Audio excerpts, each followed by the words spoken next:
Call this meeting to order.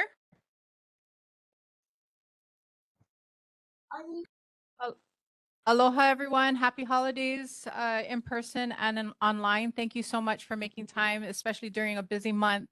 We appreciate you guys, each and every one of you folks, for coming out. We'd like to start with the monthly reports, which is the Honolulu Fire Department.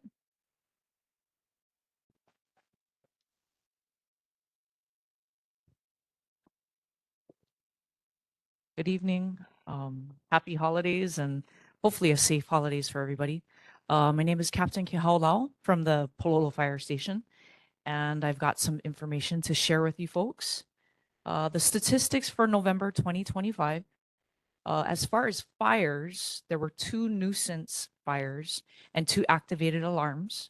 As far as medical emergencies, in Pālolo, there were 28 medical emergencies, 2 motor vehicle collisions with pedestrians, and 5 motor vehicle crash or collisions. And we are hoping that those numbers don't go up this month. As far as fire safety tips for the month of December, keep your family and friends safe this holiday season by minimizing the hazards and fire risk. And there's 2 in particular in really related to Christmas trees and fireworks. As for Christmas trees, dried Christmas trees, wreaths, and other natural decorations are extremely flammable. Remove them from your home as soon as possible and consider recycling your tree at a participating green waste center in your area, not on Pālolo Ave being burned. As far as New Year fireworks, leave the fireworks to the trained pyrotechnic professionals and enjoy the public fireworks displays. On Oahu, firecrackers are legal and require a permit to purchase and use them. Go to firesafehonolulu.com and follow links to purchase permits. Are there any questions for the Honolulu Fire Department?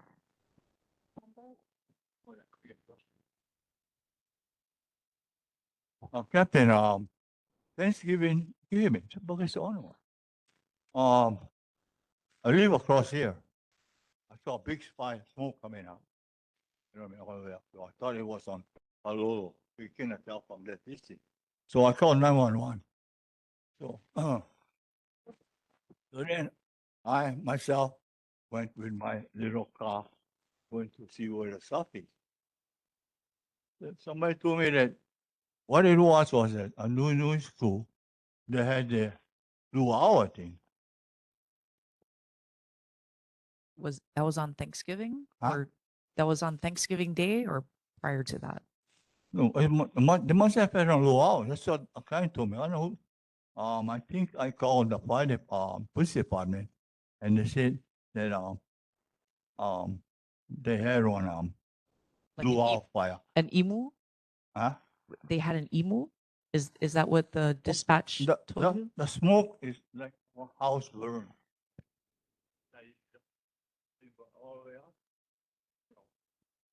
So I was thinking somebody house burn it. I don't hear a siren, you know. Okay, you guys going over there. But then I found out that they got okay, so they can make a fire. But I think if they were allowed that, they should make them next to the river. You know, the river with the bushes, trees, and going up. They can come up. No, you can plenty of space there, and I don't think they have to make the fire that big because the fire is just like a same thing like how when you see a house burn, the flame just going up. So since I know we hear no fire, so I thought to call 911 find out. You know, they don't know. So I would think if they were, you know, if they had permit to one, I think they should stay away from the river. You know, all the trees, and the open place to get over there. And I don't see why they get such a big fire. What I mean, really big, you know, smoke going up, you know, just like a house burning. Sorry. Okay. I mean, as far as people having emus on that day, I know they have to get permission and they usually call dispatch to let them know so that when there might be calls for smoke or maybe even flames that we are aware of it. If it's something that then, it turns into an emergency, then we do get dispatched to that. But I'm really unsure of, the circumstances that Anuenue had that particular day. But if there's any other emergencies or questions, feel free to call 911. But any other questions? No, I think we're okay. Thank you so much, All right. Captain. You're welcome. Have a good evening. You too. Thank you, Captain. Keep up the good work, huh? Okay, bye. All right, moving on to Honolulu Police Department, Lieutenant Taro. Hi, aloha, Lieutenant Taro Nakamura with the Police Department. These are our stats for November as compared to the previous month. Let's see, this month was 6 as compared to 8 for motor vehicle thefts. Burglaries was down 5 as compared to 7 thefts. 9 as compared to 17. And UEMVs, which is theft from autos, was 4 as compared to 2. This is out of a total calls for service of 5,540 for the district. Further statistical information can be found at honolulupd.org. And our safety tip for the month is holiday safety tips. I sent that flyer out to you folks, but it's basically a lot of common sense stuff. But one thing, I guess, to Earl's point, like Christmas lights, we last couple of years we had situations where people were putting the wrong lights, like indoor lights outside and outdoor lights inside. Outdoor lights inside is not a problem, but indoor lights outside, when they're out in the weather, they can cause fires and other electrical problems. So please be aware of that. And then especially this whole month, it's only going to get worse. Let's all drive and try to treat each other with aloha, because everywhere is going to be crowded. It's also a prime time for thieves to be out and about, especially around the shopping centers and stuff. So when you go to your car, just take a quick look around. If you have to stash stuff in your car, please cover it or use the trunk. Not too many people have trunks anymore. Most cars are SUVs now, but if you can, just at least hide it. So anything that you can do to make your car less a target than the next person is a good thing. Yeah. So that's our safety tip for the month.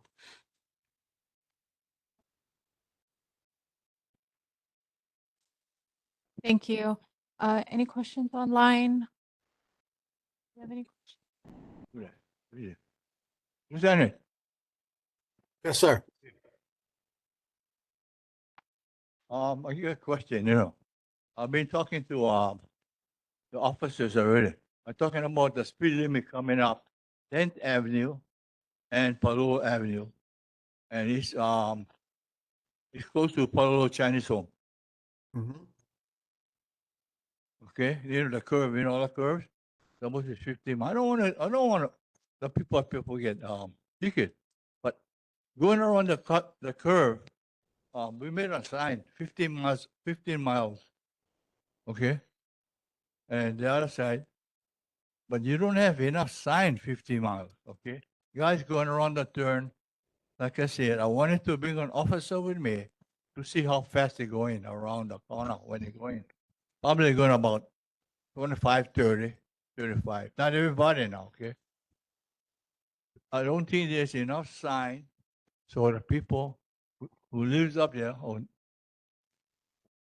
could be just the neighbors driving up there. But I would like to have more signs so they can see the sign. The 15 miles, when you hit the turn around the Chinese woman home and move on up to Lai Road. Yes. So the police department, we do enforcement. I believe there is a sign up there, but you want more signs. Is that correct? You only get one sign on 10th Avenue and you only get Yeah. one sign on Nakai. And what I mean is Yes. most of them here. Yeah. So for us, that is enough. So if you see somebody speeding, and you want the police department to take enforcement action, you can always call 911 and will monitor that situation. If it's a, if it's a, if the question is you want more signs up there, then you have to speak with, I guess you can go through the board and ask, there may be a representative from the city county roadways. They do, the putting up the signs and opening and, anything to do with roadways, they take care of that side. No, but you should know, I don't have to say, you gotta give more sign. I'm not the, Oh, okay. I'm not the coordinator, but I can just see common sense that guys driving up 10th Avenue, they're not going 50 miles. I told you they're going 30, 35, and they only get one sign. So if I'm the guy that put in a sign, I would put down at least about 50 yards, from the big turn, Yeah. before you hit the turn. In fact, the other side too. Yeah, I mean, Put more signs, common sense one. I mean, I don't know what. no, I totally agree with you. It would be better if it had more signs, but we're not the ones who put up the signs. Yeah. So, you got to talk to, I think it's City County, roadway. I don't know who I talked to, but I told them about the stuff already, almost a year or so. It's just that you 15 miles and the guy's driving 35, 40 miles around. Okay? And they don't know us, they maybe said they're just driving. I'm worried about the turn when when the fire department turned into the Chinese woman home, half of the road. Or when the ambulance go over there, when the car turn around. So, you could have an accident there, really, That's what I'm thinking about. Because everybody can just do it. Sure. So you can have one officer come down? Yes. Somebody Yes, told me sir. call 911. I'm not gonna call 911 the guy. You know what I mean? I don't want to get nobody's ticket. Well, yeah, but that's I what we wanna do. show you. I just want to show the officer that Yeah. how fast guys are going, so they can ask, so they Well, can the next have time you're there, sign. sir, if you want to, just speak with an officer, just call then when you're at home and you're ready to talk to them, and they'll come down and, you can explain the situation to them. on a 911. Yes, 911. Oh, yeah. And if you tell the dispatcher, I'd like, to speak with the officer and explaining the situation to them, they'll send somebody, to go and speak with you. And then at that time, you can explain what you feel about the signs, and they can monitor the roadway for a while and see if there's, speeders. You just did every day I'm on a side by the Yeah. Chinese woman watching the cars going by, you know what I mean? Yeah. So I think I just put more signs for the people. Well, what I can do, I mean, I remember having a couple, like more long-term complaints from the community. So we've had projects where we did actually do speed enforcement there. But what I can do is, this month is December, so it's pretty packed, but I can, speak with the, community policing, and maybe they can get together with the neighborhood watch on that side and maybe put together some kind of a sign waving or something like that if enforcement is not the preferred method. Yeah. I just to let you know, I'm a neighborhood coordinator. Yeah. So what I'll do is, Okay. I'll speak with the guys in, community policing, maybe next month or in February. We can they can coordinate a, sign waving thing over there, just to slow down. More of an education kind of a thing, yeah. Well, yes, but then as you say, you gotta get more sign. So it is Yeah. about 50 Yeah. yards from the turn, and Yeah. Oh, Totally agree with you on that, but that's not my, cup of tea, so to speak. You gotta speak the roadway and signs on that. I just don't want nobody to get hurt, that's all, okay? Yes, sir.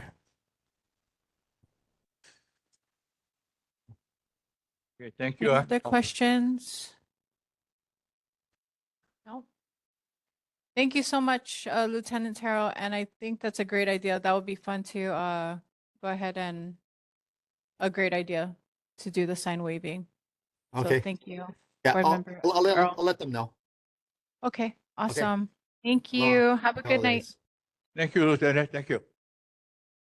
Next, we have Board of Water Supply, Dominic.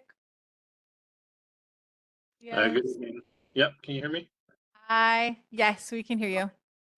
Let's see, going through the stats, we had no main breaks for the month of November, so happy to report that.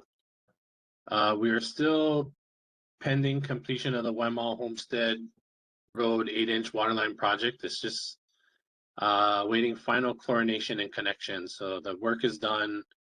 I believe all the repaving is done, and it's just doing the final connections. Pālolo Water Systems Part 3 is on hold until that project is completed, so they're not going to start that until the other project is completely completed. Our tip for the month has to do with scams during the holiday season. We wanted to remind customers that the Board of Water Supply does not ever require payments via gift cards, wire transfers, or on any apps. We do not call residents outside of our normal operating business hours, which is 7:45 a.m. to 4:30 p.m. Monday to Friday. If you do receive a call from somebody claiming to be Board of Water Supply and you're suspicious, just get their name and hang up, and you can call 748-5000 extension 2 and verify that that was a legitimate call. And lastly, if you ever approached by someone claiming to be Board of Water Supply, all employees out in the field should be wearing Board of Water Supply logo clothing and have their city and county Board of Water Supply badges and be able to show that to you. If they're in a vehicle, it should be one of those green Board of Water Supply vehicles or a white one with the green logo on it. So that's our tip for the month. We want to remind everybody that even though the holiday season tends to be cooler and sometimes wetter, we still need to be mindful of water use. So please continue to conserve water as much as possible. That said, I'd be happy to take any questions on behalf of the Board of Water Supply at this time.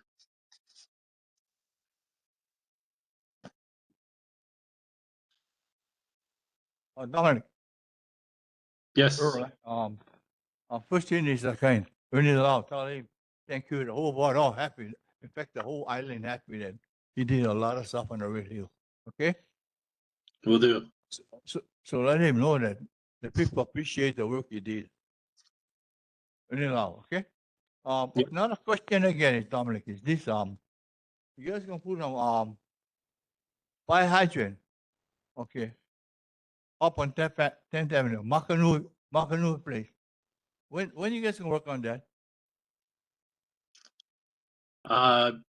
It's a proposed fire hydrant. That's up 10th Avenue and then Makanu, right up here. I think you guys getting one on fire hydrant instead of. If You know, that's you know when they're gonna be working on it? so, that'll be part of the Pālolo Water Systems Part 3. So we're still waiting for the contractor to finish the Waiamau Homestead Road project before that one starts. So it's going to be a little while before they're on there, but I'll keep you updated month to month. Once I get a schedule from the contractor for the Pālolo Water Systems project, I can give you an update every month of where they're at. Okay, Dominic, thank you. When you do have, let us know when they're gonna work on them. So- Yeah, once we get the schedule, then I'll report back to the board on the phases of the project, because it's a pretty big project. It goes from Pālolo outside all the way to the 10th Ave side, and then some of the smaller streets off of 10th Ave. So I will update you guys as to where they're going to be working. Yeah, because Makanu, like I said, I live in there too, so, you know, Yeah. one of the people, you know, it's a tight spot when you get digged up ground. Hmm. Okay, so let us know. Thank you, Dominic. We'll do. Thank you, Dominic. I don't see any questions online, and we don't have any in person.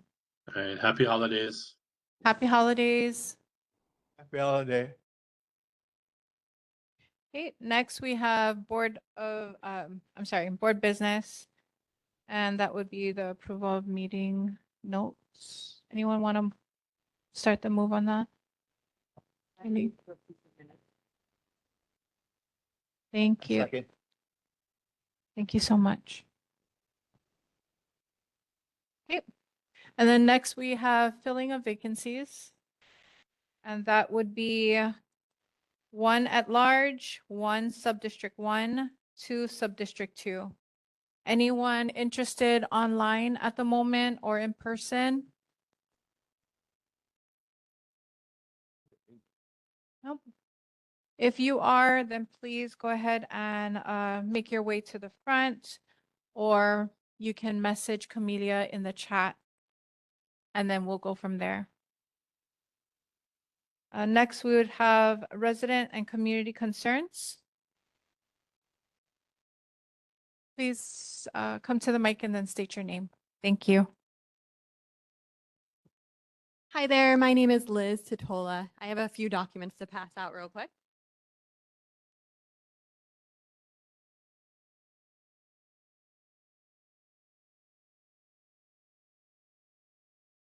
Thank you.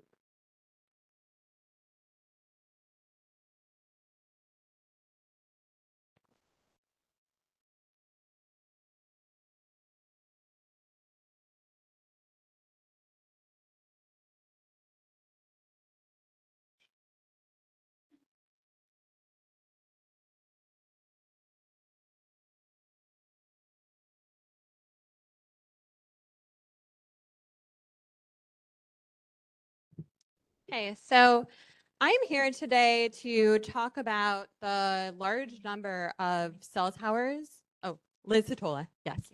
I'm here today to talk about the large number of cell towers that have gone up because I found out that cell towers cause trees to lose leaves because of the radiation from them. I'm really concerned about it because since 2019, there has been a dramatic increase in the number of cell towers. They are super close to our residences. They are near our schools. They're near preschools. I heard that there was even a cell tower at Farrington. It's kind of scary.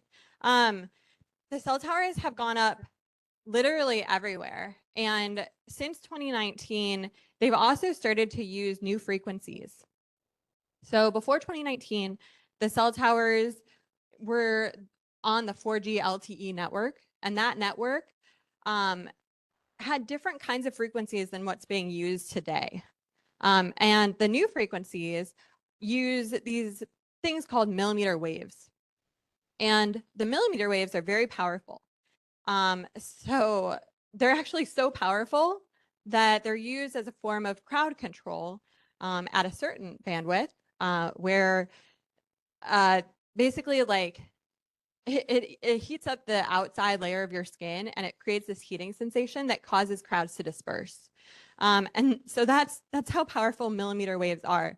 And so the fact that now our cell towers are using millimeter waves, I think it's kind of scary. And it's especially scary that this is right next to our schools, even on top of some people's residences, like on top of apartment buildings, I'm seeing these cell towers go up. Not to say that that exact millimeter wave is used, like the one that's used for crowd control is being used as part of this 5G LTE or 5G system. But similar wavelengths are, and they're powerful, and they're more powerful than they were before 2019. And the fact that we have trees that are losing leaves because of cell towers heightens my concern that we're having more cell towers installed. And there's actually a lot of movements by the federal government right now to deregulate further and put up more towers. Governor Ige, unfortunately, I don't know if you're on the call or not, or, you know, or if Governor Green is, but Governor Ige basically passed this bill to streamline small cell act. And that act has made it so more and more towers can be installed all over the place. And In addition to the towers, there's also antennas, and there's these things called small cells. And you can't even tell where the small cells are because they're on top of telephone poles and they're kind of discreet, but they're being put up literally everywhere because this new 5G system can't just have cell towers, you know, more spread out. The millimeter waves don't go very far, so they have to condense them and they have to put more in like a smaller area. So I'm really concerned about this because there are health impacts. Some of the health effects tied to radiation from cell towers can include nausea, headaches, anxiety, depression, hair loss, heart palpitations, brain fog, reduced immunity, and dizziness. Do you know anyone who's having some of those issues? Maybe you're having some of these issues yourself. Yeah, a lot of people right now are having these issues, and it's kind of scary. And I've noticed in my building downtown where I work on Bishop Street that a lot of people have been losing hair. And so when we have trees that lose leaves because of radiation from cell towers, and then we have individuals who are losing hair, I just have to ask, like, is it possible that there is some sort of correlation there? It's kind of scary. I don't know. I don't know. But I am concerned about the fact that more and more towers are going up, and the federal government is trying to streamline the process to have these cell towers put up in more places. And basically, there's a bunch of bills right now, including HR 1343, 1588, 1665, 1681, 1731, and 6046 that are all in the legislature right now, that people like Ed Case, people like Brian Schatz, Mazie Hirono, Jill Takuda are voting on. Please do not support these bills, okay? We cannot have these bills go through because it's going to make it easier and easier for the federal government to put these towers up everywhere. And basically, these bills are saying that they don't need to take into consideration environmental concerns when they put up these towers. They don't need to take into consideration historical preservation. They can just easily set up more towers without taking into consideration basically anything. And I've tried to ask who's regulating, who is paying attention to the amount of radiation in Honolulu right now, who's making sure that we're not being exposed to too much from these cell towers. And it's kind of a situation where people are just passing the buck. I called the Department of Health and they said they publish a fact sheet, but the CDC and the WHO are the ones that provide the recommendations for their fact sheet on radiation, on RF frequencies, on EMF. And they don't really have a lot of control over it. They can't change this fact sheet on RF radiation. They can't change the fact sheet on EMF, electromagnetic frequencies. And it's all basically up to the federal government and the WHO, which we are not going to be a part of anymore. I mean, we're not even going to be a part of the WHO soon.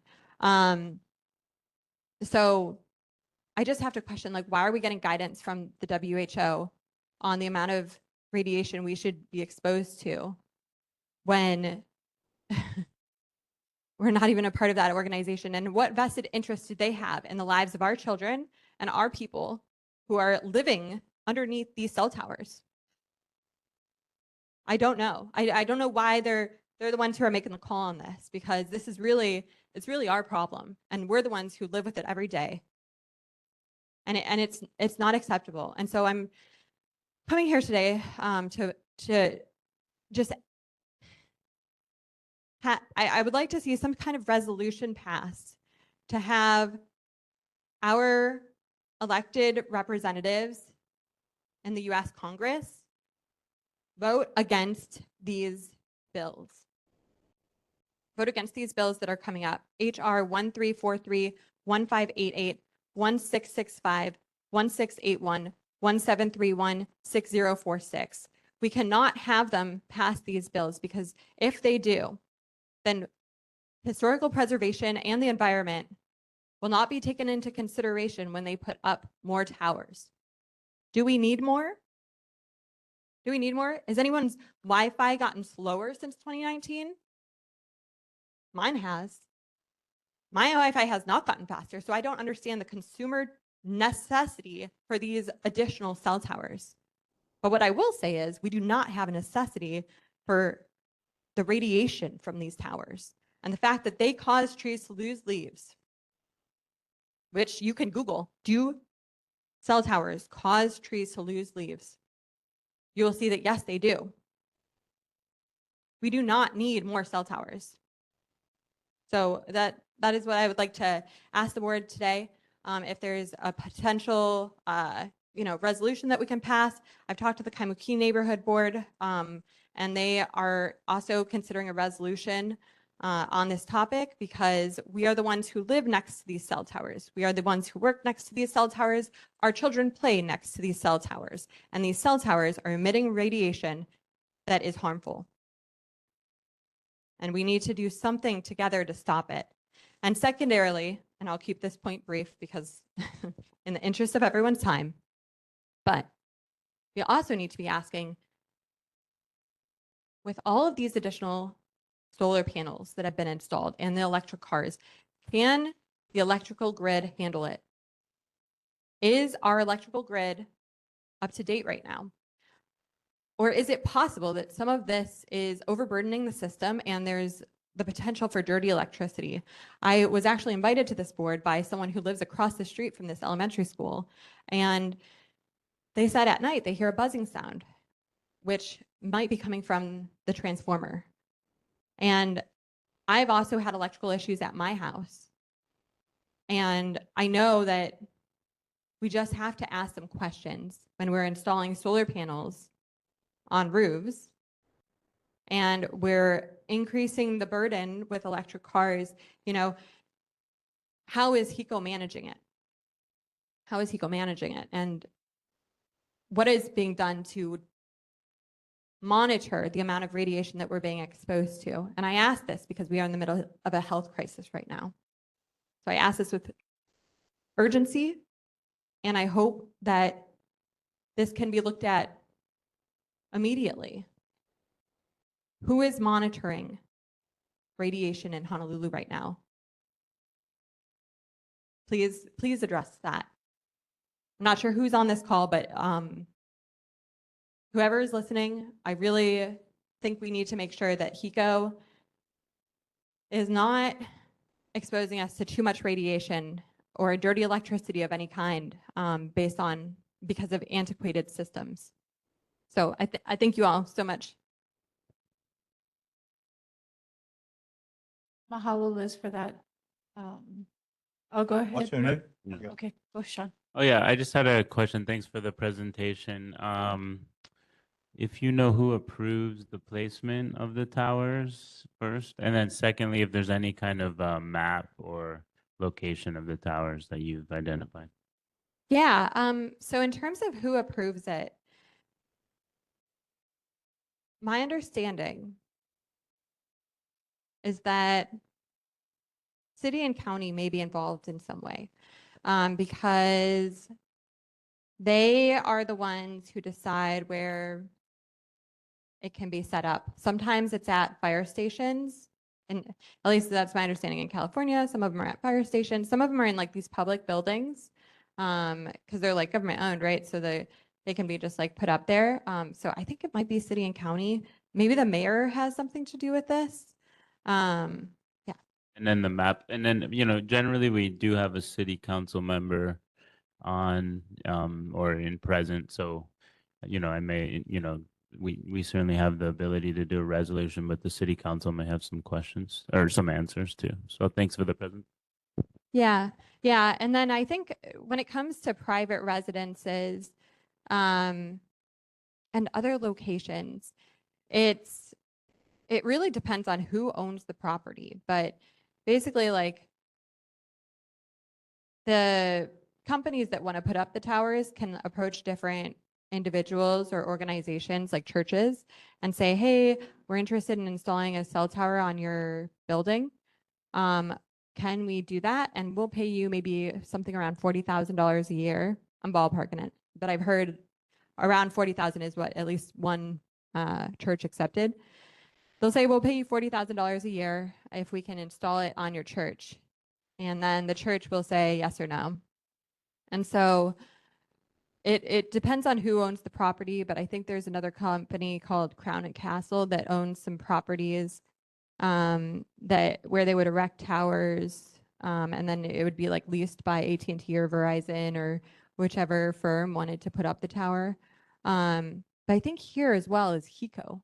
HECO, I think, also owns a good chunk of the property. I know they're involved too. So I'm also, you know, I'm trying to find some answers to this too. Like I want to know who is putting them up, who's making the final call. And also my understanding is that they sometimes will cut down trees preemptively to make way for the electromagnetic frequencies to communicate with other antennas or towers. Or like so that they can kind of do this thing called beamforming.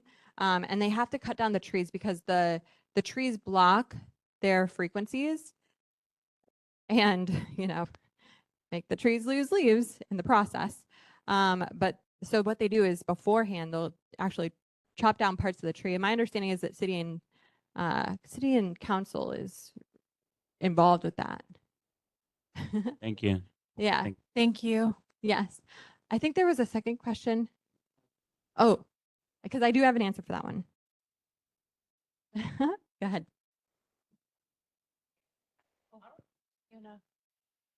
Hi, I'm Joanne Fujio. I just want to say that I think you cannot just put up a tower any place. I think these things have to go through the PUC, the Public Utilities Commission. So I don't think you can just say, hey, I want to put a tower up in your yard.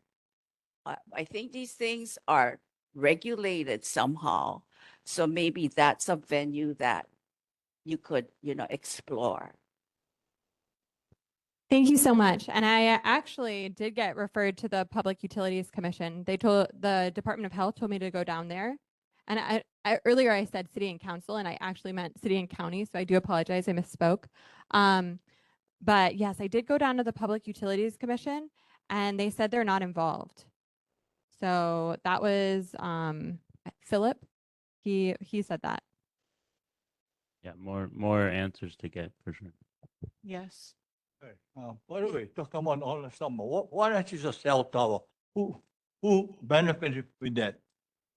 Who is Yes. benefiting from this? Actually, The cell tower you're talking about? I'm talking about like all of the cell towers, like all of the new ones, the 5G cell towers. I believe the beneficiary of this is maybe in part the federal government and also AI. I think they're able to extract more data by having these cell towers up, and they're benefiting because they get more information. And then who else? I guess AT&T maybe in some way. yes. I don't know. I think it's about, I think the beneficiary is the federal government because they're pushing for it. Basically, Trump has deregulated the industry significantly to pave the way for more towers to go up. And those changes took place in 2019.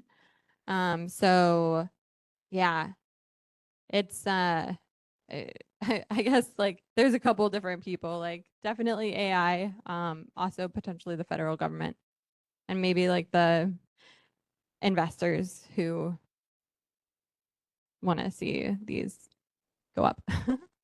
But yeah, that's a good question.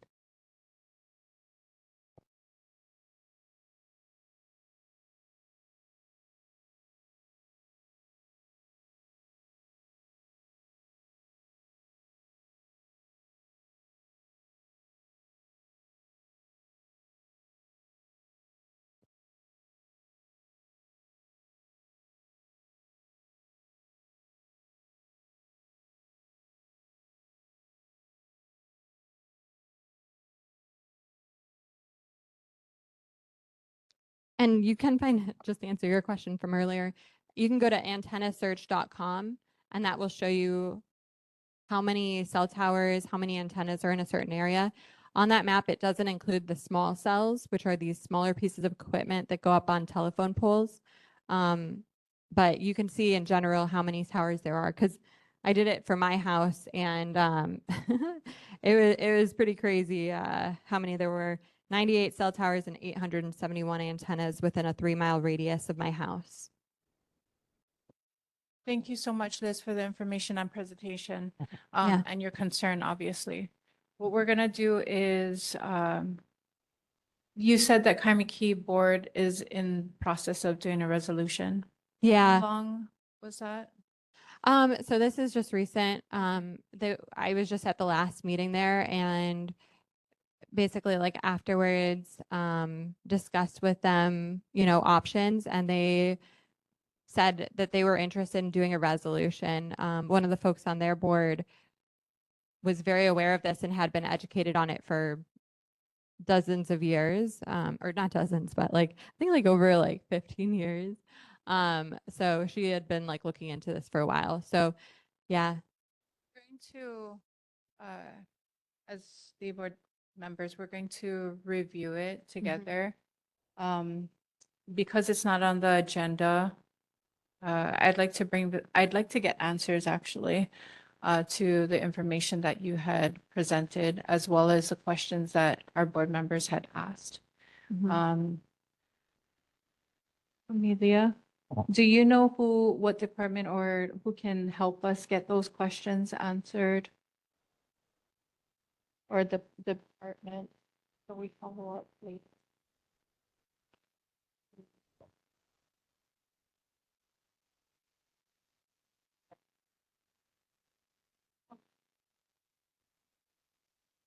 Okay, so we can forward it to the mayor's rep, and then we do have council members online. So, Okay. Awesome. Yeah. Yeah. I would love to hear from all of you in terms of what is the process? What does it look like? And, are trees being trimmed back to pave way for the radiation to move through? That is one concern I have. And by radiation / the electromagnetic frequencies, the RF, do you have to trim back the trees in advance? sounds good. Thank Okay. you. Thank you. We appreciate it. Yeah. All right, any other resident or community concerns?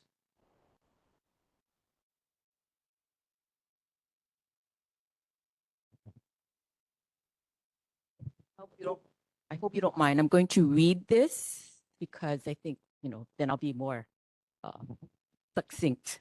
We are very familiar with your presence here, Okay. but if you can please still state your name. Okay, I'm Joanne Thank you. Nishiki.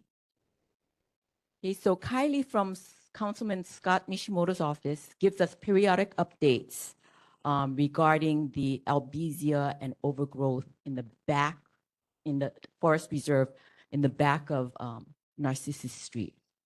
So she gives us periodic updates that she's aware of.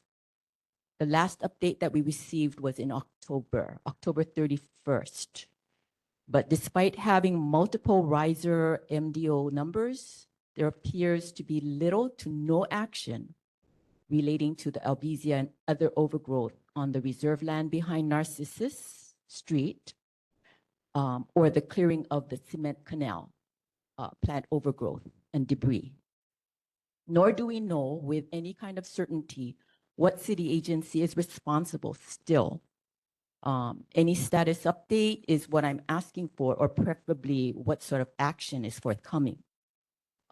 Just as a note, I went back through my notes. I began documenting. So it happened before this documentation period, but I actually began documenting because we were getting nowhere. And I wanted to know,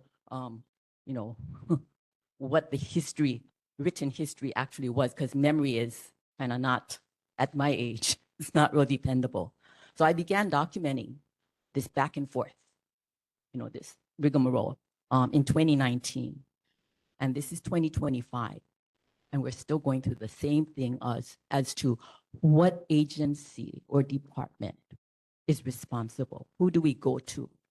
Okay, September, we had some promising hope, we were hopeful because in September 2nd of 2025, I believe, Al Souza of Board of Water Supply came over for a site visit. He came, I showed him the back of our yard or beyond our yard to determine what level of work was required. Yeah, at that time, he said, yes, the lands were under Board of Water Supply jurisdiction. And that at that point, he was targeting cutbacks. This is what he thought was going to happen, that they were going to target cutbacks within 5 feet margin of the canal. And the work would likely exceed $50,000, which would require putting out a bid. Okay, so we went, yay, we're making progress. Well, we got an update. The reserve lands are no longer under Board of Water Supply jurisdiction. Back to square one. Property belongs to DPR, Parks and Recs. 1031, DPR currently is researching, this is what Kylie wrote to us. DPR is currently researching alternatives to safely prune and remove albizia due to constraints of lack of vehicular access to allow staff to enter and bring in the equipment that is required for this work. Okay, but again, I can see the cutting back of the trees and stuff, but nobody's entered our canal to clear out, and it's I don't know with this global warming and weather change and that kind of stuff. I don't know predictably when rainy season will be, but normally in the winter, yeah, we would be experiencing. So if we do experience the heavy rains and stuff like that, well, the canals are pretty overgrown. I mean, and it's cemented, but there's still, a lot of plant overgrowth. So, I mean, we've been working on this for a long time.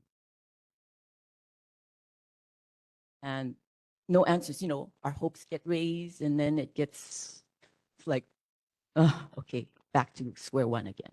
So anyway, so I guess our question at this time is, what's the status, and what kind of action? When can we have riser MDO numbers? What use is it? Thank you. Thank you. Any other resident or community concerns online? Okay. Moving on to the elected officials, we have Congressman Ed Case, City Council Member Scott Nishimoto, or Kylie. Hello. Hi. Hi, Hi, Kylie. Chair. Hi, board members. Hello, everyone. Is first off from Councilmember Nishimoto's office.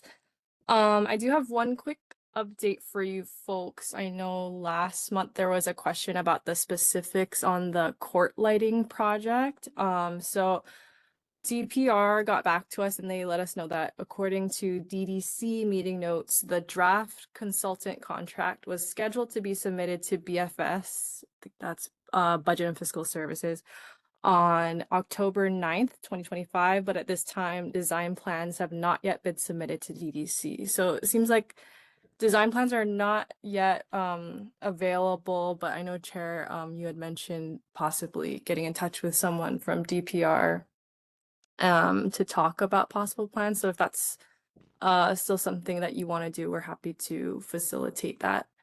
So that's the update on the court lighting. As Joanne mentioned, we've been working on this albizia issue for quite some time, and it's been bounced around to a couple of different departments. I've been submitting status updates, but yes, the last update that I received was that DPR's Division of Urban Forestry is currently researching alternatives to figure out how to get vehicular access to the area. So Really appreciate Joanne's diligence and patience on this. It's been a process for us as well, just going through all the different departments. But I'll go ahead and submit another status update request just to see if they have any other updates for me. But yeah, that's the last update I got on that. It seems like it's in the right department's hands as of now, but I just haven't received a recent update. So I'll go ahead and submit a status update and see if there's anything new to report back on that. But yeah, if anyone has any questions, please feel free to let me know. Thanks. Mahalo, Kylie, for the update on the Albizia situation as well as the park lights. And yes, we do want to move forward and have someone contact us, please, in regards to the court lights. Yes, if you want to email me, maybe we can correspond through email, and we can if you wanted to set something up with someone from DPR or speak directly to someone from DPR. It sounds like at this point the plans are not submitted yet. So if that's something you want to talk to someone at DPR about, we can help connect you with the right person for that. Perfect. Any questions, concerns, Earl? You can tell Scott there. Thankfully, he's walking in Kamiki Parade. You wasn't say there too. Yeah, we saw you, Okay. Mr. Shiraki. Yeah, good Yeah. to see you. Met me and everything. So tell him keep up the good work, eh? And I tell him, will. Thank you so much. Yeah, and tell him Merry Christmas, Happy New Year. Okay. Same to you. Thank you. Thank you. Mahalo, Kylie. Happy holidays. Happy holidays, everyone. Okay, next we have Mayor Rick Blangiardi's representative. Sorry. Is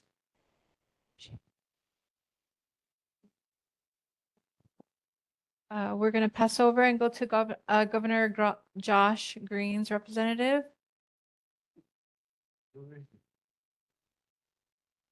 Aloha, good evening, everyone. Kiele Amundsen with the Hawaii Emergency Management Agency, tonight representing the governor's office. I just wanted to follow up on last month's board member Hack wanted me to follow up with the SNAP benefits. With the federal government reopened, the Department of Human Services did confirm that all SNAP benefits have been reinstated for all recipients. I'll go ahead and put the governor's newsletter link into the chat box. But if anybody has any questions for me, I can take that now. Otherwise, I just wanted to wish everyone an aloha kalikimaka from the governor's office. Mahalo. Mahalo. You folks, are you guys okay? Okay. Hi, yes, I did have a question for the governor's office. How do you folks get a report on the amount of radiation in Honolulu, in the state? Is this something that you're actively monitoring?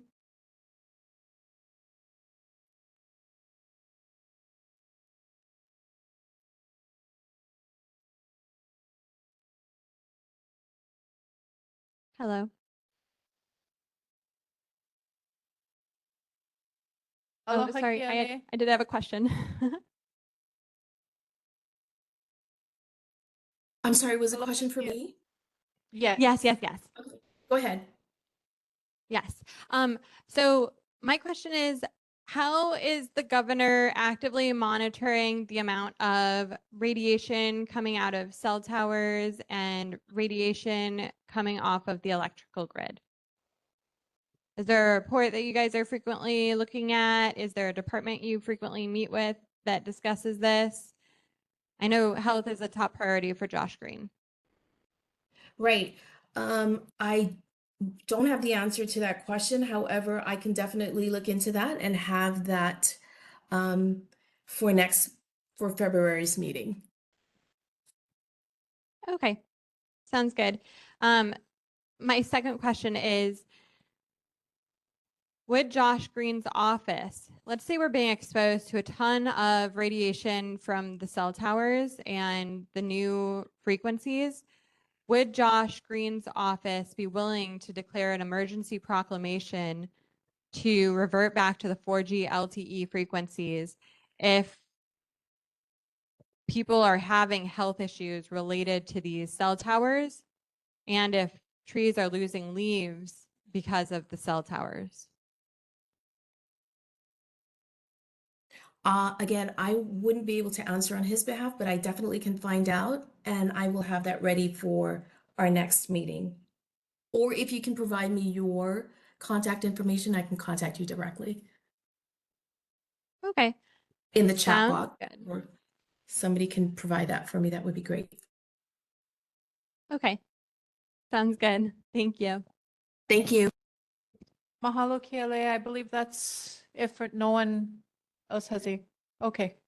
Board Member Earl has a Regina, question. who talking? At the merge rapper. Didn't change it. Regina.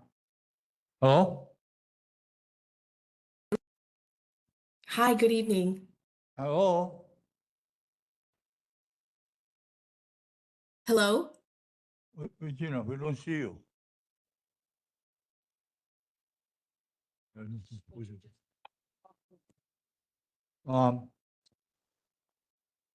I got a problem. You guys take care of the sidewalks, right?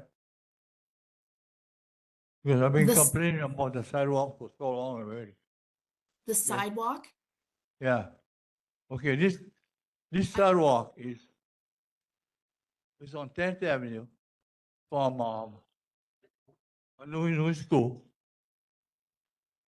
on the ocean side of the road, the fence.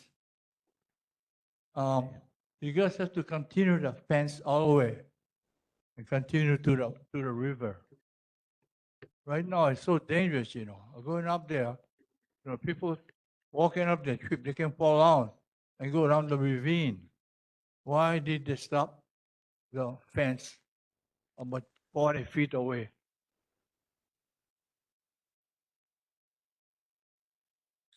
I'm not certain if that's the state's Kuleana. We would have to investigate and find out whether or not it's a city and county issue or if it is on state property. The state property, just that it's from the river, on the riverside, they get the fence going all the way around probably about 50, I don't know, about 50 feet. But they stopped making the fence when they reach a new school. And between there, it's very dangerous where people can fall out. And the sidewalk is very bad. Okay, can you tell me who's in charge over there on that? So I can find that out as well, and I can have that ready for you at the next meeting as well. Yeah, but finish the sidewalk. It's very dangerous, the fence. People can just fall and Yeah. get hurt. It's dark and Yeah. everything over there. Yeah, I'll look into that and report back. And then just fix the the sidewalks, yeah, cracks and people can trip on and stuff. Okay, Okay, thank you. thank you. Have a good evening. Thank you. Happy holidays, Kiele. Mahalo. Next up, we have Representative Jackson Sayama.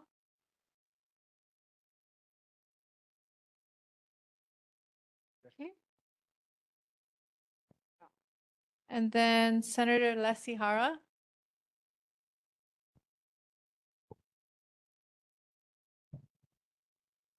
Good evening, and those of you online as well. As you know, the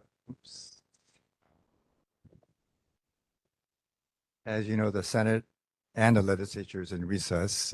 We come back in session January 21st. I understand you're off on January, but feel free to come by on that day or even after. January 21st, Wednesday, we convene at 10 o'clock in the morning, and we typically have an open house for a short period at lunchtime. So it's a way to, and by then you'll have many bills introduced, but the bill introduction deadline will be the following week. So, and I want to introduce one of my staff, Mike McCartney. Some of you may know him. He's been the third full session, and we are building a new team for we're actually starting now. He's actually started already.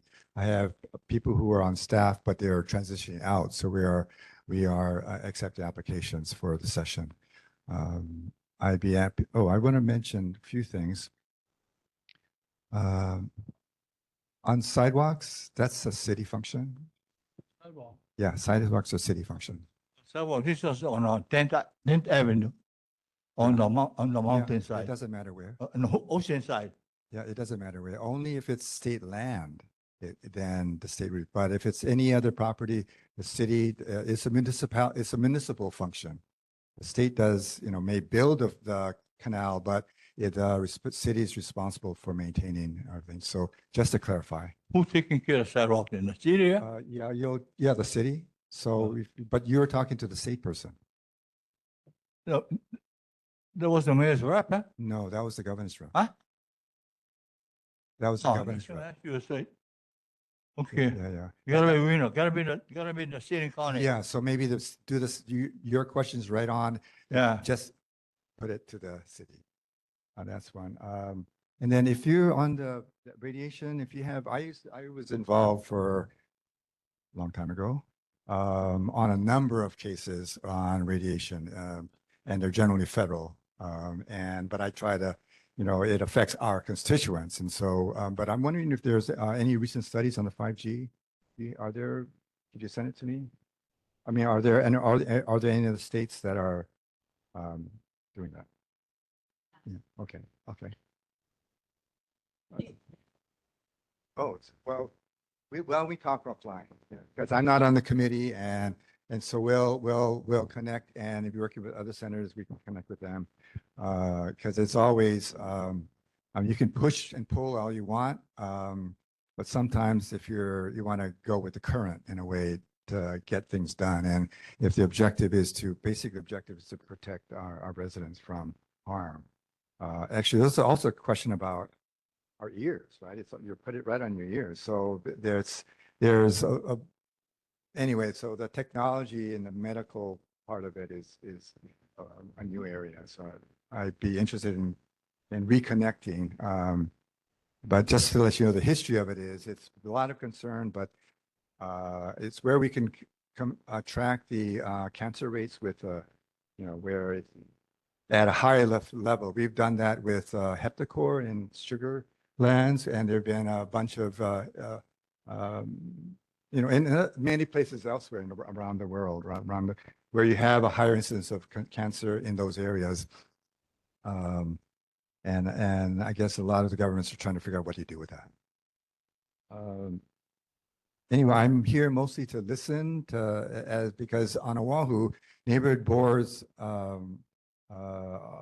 cover the entire island except for 3 areas, and can be really, to me, it's the community forum where we can ideally tackle issues prior to get to the legislature or the city council. By then, things get fixed. So it's really where you can get the grassroots.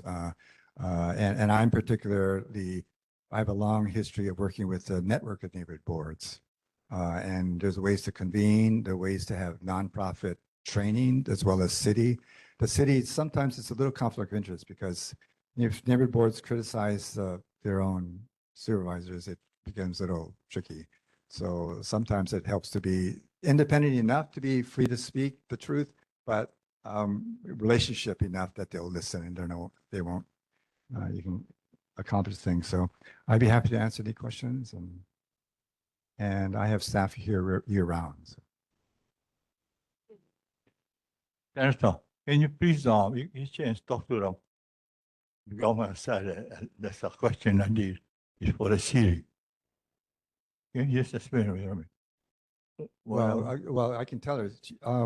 What is her name? Kylie, you can disregard what Member Shiraki said, and we'll then fill out a form to send it to the mayor's representative, which is to give them the location and ask them to request to fix it, I guess, if that's what you want. And then I'm not sure if for the council member, generally they don't have appropriations for area, but they have probably appropriations for general fix up. And so then the city would then try to slot it in and be given their priority. Yes, I know, I supposed to talk to the city, but we talked to this other guy before. I just never know. Yeah, no, Who that's, actually I was talking completely to, understand. You know, yeah. I thought it was the city that managed a mayor. Yeah. So you can just do me stuff and just tell them the question is to the mayor. Yeah. I forgot the guy's name who should take care before the mayor, you know. You just tell them the thing that is happening. It's very dangerous. You know, they gotta put the fence. Any other? Thank you. Thank you. Thank you. Thank you. You want to go ahead and? Oh yeah, just here in the update section, I noticed online we have someone representing the core, the core services at the city. Is it Mike Buck online? And if so, I was just wondering if at the next meeting, which is February, we could get an update on the core services, which I think a lot of members would be interested in. I know personally I would, but learning more about the core program and some of the achievements, and if it happens to be utilized here in Pālolo, or I know it's certainly in downtown and Chinatown. So I just noticed you on the Zoom from Core and was wondering if there was a chance to get an update from your services at our next February meeting.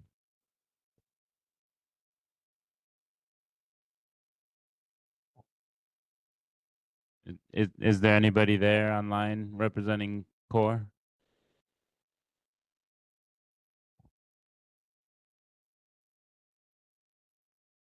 It could be that it's just a like a open web thing maybe, but maybe we can just reach out to the city folks and you can do that, Camila. Okay, thank you very much. Thank you for bringing that up. All right. Does board members, you guys have anything online? Our board members online, do you guys have anything or any concerns, last minute notices?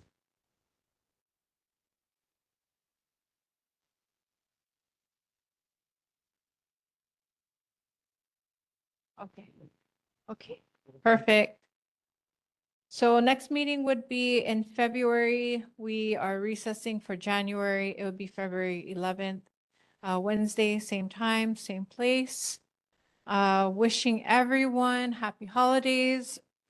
Oledo broadcast, as you know, it's listed information here and online. But other than that, everyone have a happy holiday. Thank you so much for coming and attending online as well. Thank you. Yes, meeting adjourned. Oh, no, hold on. Sorry. The meeting is adjourned.